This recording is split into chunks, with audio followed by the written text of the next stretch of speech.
So we are talking about safety tips and answering questions. We will go over to James. James, welcome to the CNC Auto Show. What can we help you with? Good morning. I've got maybe 3 quick things for you today, if I've got room for it. Absolutely, we have room for it. And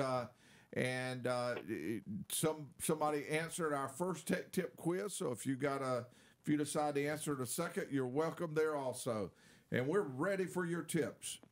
That's one of the 3. Yeah, that's one of the 3 things. It's probably as usual, the wrong answer, but a safety tip. I've been listening through the first hour in this one, and it's evident that most of the hazards are the transference of potential energy into kinetic energy, whether it's stuff falling in your eyes due to gravity, it's just hanging there, or vehicle rolling.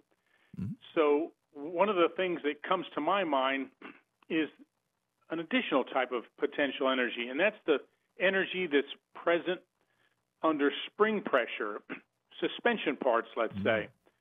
So, and in the case of those, if you're ever into that type of work, you're taking on the heavier things like you want to change shock absorbers, or you want to change a spring, or you're going to work on ball joints, be very aware of the amount of energy that's potentially resident in those springs in their compressed state. And if you disassemble things in the wrong sequence or without preparation, as soon as that last thread comes out of somewhere, those springs want to go to their natural state of full expansion, and that can be a very unpleasant surprise. Fortunately, it hasn't happened, but I've heard of it.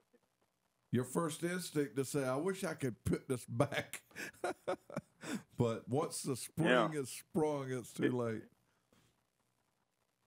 It's that 2-word expression, and the first word is O, so you don't want to have to do that. Yes, great tip.